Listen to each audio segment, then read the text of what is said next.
Now let's talk about branding and how bottles look versus their flavor profile. So many of you are very familiar with Woodford Reserve.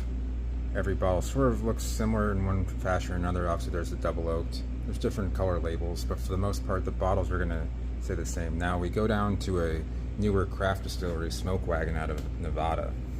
Now their bottles, they're quite ornate, and they do change. This one has some not embroidering, but there's raised glass on there. These are flat.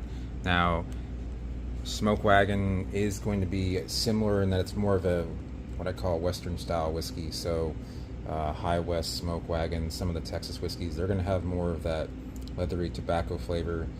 If you're used to classic Kentucky bourbon, definitely you're going to be ready for a little bit of a ride there, because its flavor profile is, I love it. And if you want to try something new, Smoke Wagon, Garrison Brothers, any other Texas whiskeys you may come across are going to be great. So you can see, again, Kentucky bourbon going to have that more classic, different labeling but same bottle. But Garrison Brothers, now our other bottles, and the wax will be different colors. They have a yellow one for Honeydew, then blue for Ladybird, and the Cowboy bourbon I believe is silver. So again, Michter's Kentucky, you have similar labeling. So labeling isn't going to do everything.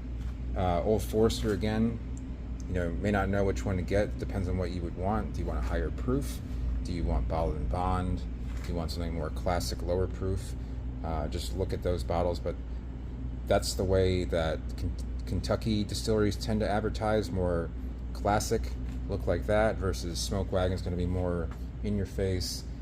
Nothing wrong with that. It definitely catches your attention, and the bottles tend to be quite ornate.